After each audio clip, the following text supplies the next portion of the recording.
ಇಂದು ಪ್ರತಿಷ್ಠಿತ Belagavi DCC bank ಚುನಾವಣೆ Jarkiholi brothers versus Savadi ಕತ್ತಿ ಬಣದ ನಡುವೆ ಬಿಗ್ ಫೈಟ್ ಇದೆ.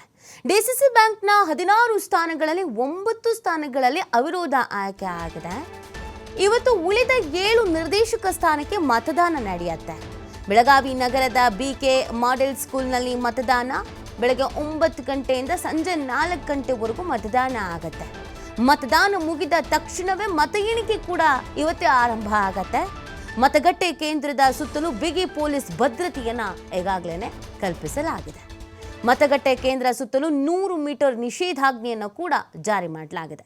ಸಿಕ್ಕಾಪಟ್ಟೆ ಸ್ಟ್ರಾಟರ್ಜಿಗಳನ್ನು ಮಾಡ್ಕೊಂಡಿದ್ದಾರೆ. ಟಾಕ್ ವಾರ್ ಆಗಿದೆ. ನಾವು ಗೆಲ್ಲೇಬೇಕು ಅನ್ನುವಂಥ ಪಣ ತೊಟ್ಟಿದ್ದಾರೆ. ಪ್ರತಿಷ್ಠೆಯಾಗಿ ತೆಗೆದುಕೊಂಡಿದ್ದಾರೆ. ಹಟ್ಟಕ್ಕೆ ಬಿದ್ದಿದ್ದಾರೆ. ವಿರೋಧಿಗಳನ್ನು ಮಣಿಸಬೇಕು ಅನ್ನುವಂಥ ಪ್ಲಾನನ್ನು ಮಾಡಿಕೊಂಡಿದ್ದಾರೆ. ಅವಿರೋಧವಾಗಿ ಆಯ್ಕೆ ಮಾಡಿಕೊಂಡಿದ್ದಾರೆ.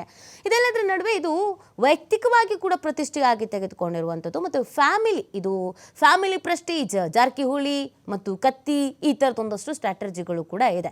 ಹಾಗಾಗಿ ಇವತ್ತು ಏನಾಗುತ್ತೆ ಅನ್ನೋದನ್ನು ನೋಡಬೇಕಾಗತ್ತೆ. ಇವತ್ತೇ ಮತದಾನನೂ ಇವತ್ತೇ ಮತಗೆಣಿಕೆಯೂ ನಡೆಯುತ್ತೆ.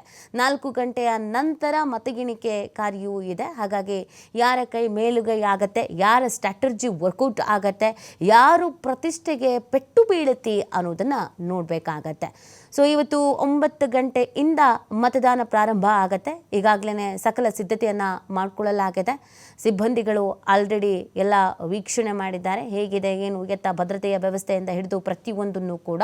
ಇನ್ನೇನು ಕೆಲವೇ ಕ್ಷಣಗಳು ಬಾಕಿ ಇದೆ. ಮತದಾನ ಪ್ರಾರಂಭ ಆಗೋದಕ್ಕೆ ಸಂಜೆ 4 ಗಂಟೆ ಅಷ್ಟೊತ್ತಿಗೆಲ್ಲ ಮುಕ್ತಾಯ ಆಗುತ್ತೆ. 4 ಗಂಟೆಯ ನಂತರ ಮತಗೆಣಿಕೆ ಕೂಡ ನಡೆಯುತ್ತೆ. ಇನ್ನು 100 ಮೀಟರ್ ಸುತ್ತ ನಿಷೇಧಾಜ್ಞೆಯನ್ನು ಜಾರಿ ಮಾಡಲಾಗಿದೆ. ಕಾರಣ ಇಲ್ಲಿ ಪೈಪೋಟಿ ಸಿಕ್ಕಾಪಟ್ಟೆ ಇರುವಂಥದ್ದು.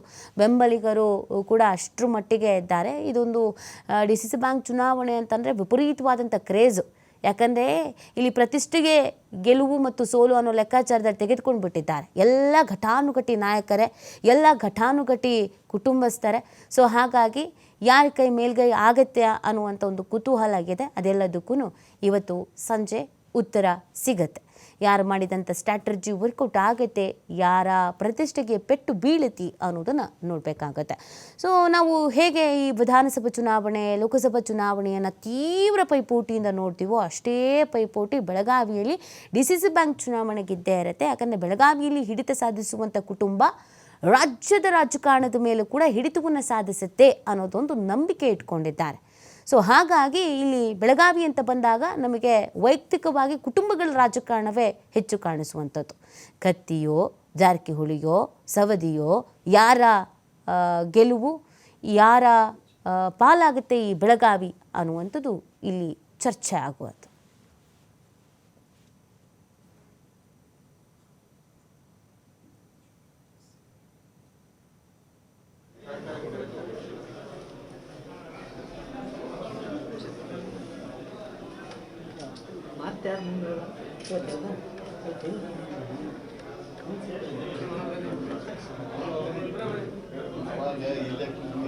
ಇವಾಗ ಮತ್ತಷ್ಟು ಮಾಹಿತಿಯನ್ನು ನೀಡ್ತಾರೆ ನಮ್ಮ ಪ್ರತಿನಿಧಿ ಶ್ರೀಧರ್. ಲೈವ್ನಲ್ಲಿ ಜಾಯ್ನ್ ಆಗ್ತಾ ಇದ್ದಾರೆ ಬೆಳಗಾವಿಯಿಂದ. ಶ್ರೀಧರ್, ಇವತ್ತು ಫೈನಲಿ ಚುನಾವಣೆ ಇದೆ. ಇಷ್ಟು ದಿನಗಳ ಕಸರತ್ತು, ಇಷ್ಟು ದಿನಗಳ ಸ್ಟ್ರಾಟರ್ಜಿ, ಸೊ ಯಾವ ಥರ ಸಿದ್ಧತೆ ಮಾಡ್ಕೊಳ್ಳಲಾಗಿದೆ, ಭದ್ರತೆ ವ್ಯವಸ್ಥೆ ಹೇಗಿದೆ ಅಂತ?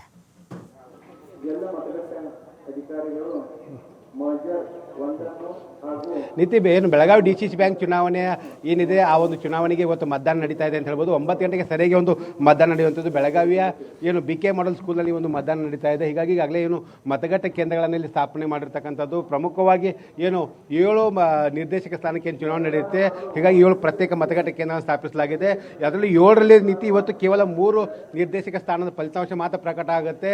4 ನಿರ್ದೇಶಕ ಸ್ಥಾನ ಚುನಾವಣೆ ಫಲಿತಾಂಶ ಪ್ರಕಟ ಆಗೋದಿಲ್ಲ. ಯಾಕಂದರೆ ಅದು ನಿಪ್ಪಾಣಿ ಆಗಿರ್ಬೋದು, ಹುಕ್ಕೇರಿ ಆಗಿರ್ಬೋದು, ಕಿತ್ತೂರು ಮತ್ತು ಬೈಲಹೊಂಗಲ ಇವು 4 ತಾಲೂಕಿನ ನಿರ್ದೇಶಕ ಸ್ಥಾನದ ಚುನಾವಣೆ ಪ್ರಕಟ ಆಗೋದಿಲ್ಲ. ಯಾಕಂದರೆ 16 ರಿಟ್ ಅರ್ಜಿಗಳು ಹೈಕೋರ್ಟ್ನಲ್ಲಿದ್ದವು. ಹೈಕೋರ್ಟ್ನಲ್ಲಿ ಈಗ 14 ಹೊಸ ಮತಗಳಿಗೆ ಮತದಾನ ಮಾಡೋದಕ್ಕೆ ಅವಕಾಶ ಮಾಡಿಕೊಟ್ಟಿರ್ತಕ್ಕಂಥದ್ದು.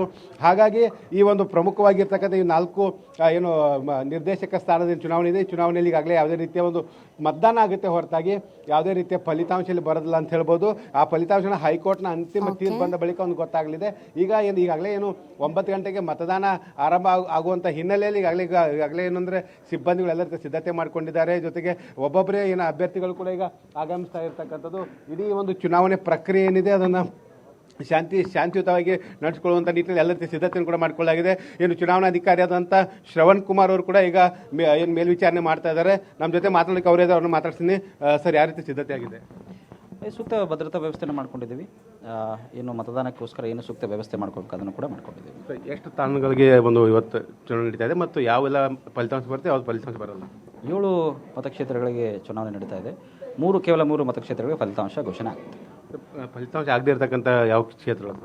ಫಲಿತಾಂಶ ಆಗದೇ ಇರತಕ್ಕಂಥದ್ದು ಹುಕ್ಕೇರಿ, ಕಿತ್ತೂರು, ಬೈಲೊಂಗಲ ಮತ್ತು ನಿಪ್ಪಾಣಿ. ಸರ್, ಎಷ್ಟು ಹೊಸ ಮತಗಳು ಆ್ಯಡ್ ಆಗಿದೆ? ರಿಟ್ ಅರ್ಜಿಗಳ ಸಲ್ಲಿಕೆ ಆಗಿತ್ತು. ಟೋಟಲ್ 6 ರಿಟ್ ಅರ್ಜಿಗಳಾಗಿದ್ದಾವೆ, 1 ರಿಟ್ ಅಪೀಲ್ ಸಹಿತ. ಅದರಲ್ಲಿ 16 ಮತಗಳಲ್ಲಿ 14 ಮತಗಳು ಎಡಿಷನ್ಗೆ ಆ್ಯಡ್ ಆಗಿದ್ದಾವೆ. ಸೊ ಈ ಮತಗಟ್ಟೆ ಕೇಂದ್ರದಲ್ಲಿ ಏನಾದರೂ ಒಂದು ವೇಳೆ ಮತದಾರರು ತಮ್ಮ ಮತವನ್ನು ಬಹಿರಂಗಪಡಿಸಿದ್ರೆ ಆಗ ಯಾವ ರೀತಿ ಕ್ರಮಗಳಾಗುತ್ತೆ? ಮತದಾರರು ಸೀಕ್ರೆಸಿ ಆಫ್ ವೋಟನ್ನು ಏನಾದರೂ ಅಲರ್ಟ್ ಮಾಡಿದರೆ ಆ ಮತದಾನವನ್ನು ರದ್ದುಗೊಳಿಸಲಾಗುತ್ತೆ. ಸೊ ಇದು ಏನಂದ್ರೆ ಚುನಾವಣಾ ಅಧಿಕಾರಿಗಳಿಗಾಗಲೇ ಒಂದು Okay. ಎಲ್ಲ ರೀತಿಯ ಉಸ್ತುವಾರಿಯಾಗಿರ್ತಕ್ಕಂಥ ಹಿನ್ನೆಲೆ ಎಲ್ಲವನ್ನು ಪರಿಶೀಲನೆ ಮಾಡ್ತಾ ಇದ್ದಾರೆ. ಪ್ರತಿಯೊಂದು ನಾನು ನಿಮ್ಗೆ ತೋರಿಸಿದ ಪ್ರತಿಯೊಂದು ಮತಕ್ಷೇತ್ರದ ತನ್ನದೇ ಆದಂಥ ಒಂದು ಇಲ್ಲಿ ಒಂದು ಏನು ವ್ಯವಸ್ಥೆ ಮಾಡಿರ್ತಕ್ಕಂಥ ಇಲ್ಲಿ ಬಂದು ಮತದಾರರು ತಮ್ಮ ಏನು ಚೀಟಿಯನ್ನು ಪಡೆದು ಮತವನ್ನು ಮಾಡೋದಕ್ಕೆ ಹೋಗ್ತಾರೆ. ಜೊತೆಗೆ ಏನು ಪ್ರಮುಖವಾಗಿ ಬೆಳಗಾವಿ DCC ಬ್ಯಾಂಕ್ ಚುನಾವಣೆ ಸಾಕಷ್ಟು ರೆಸಾರ್ಟ್ ರಾಜಕಾರಣಕ್ಕೆ ಒಂದು ಏನು ನಾಂದಿ ಹಾಡಿತ್ತು. ಜಾರಕಿಹೊಳಿ ಬ್ರದರ್ಸ್ ವರ್ಸಸ್ ಏನು ಕತ್ತಿ ಮತ್ತು ಸೌದಿ ಬಣದ ಮಧ್ಯೆ ಜಿದ್ದಾಜಿದ್ದ ಫೈಟ್ ಏನಿದೆ ಆ ಫೈಟ್ಗೆ ಇವತ್ತು ತಾರೀಕಿಕ ಅಂತ್ಯ ಸಿಗಲಿದೆ ಅಂತಲೇ ಹೇಳ್ಬೋದು. ನೀತಿ ಫೈನ್, ಥ್ಯಾಂಕ್ ಯು ಶ್ರೀದತ್ತ, ಆಮೇಲೆ ಡೀಟೇಲ್ಸ್ಗಾಗಿ.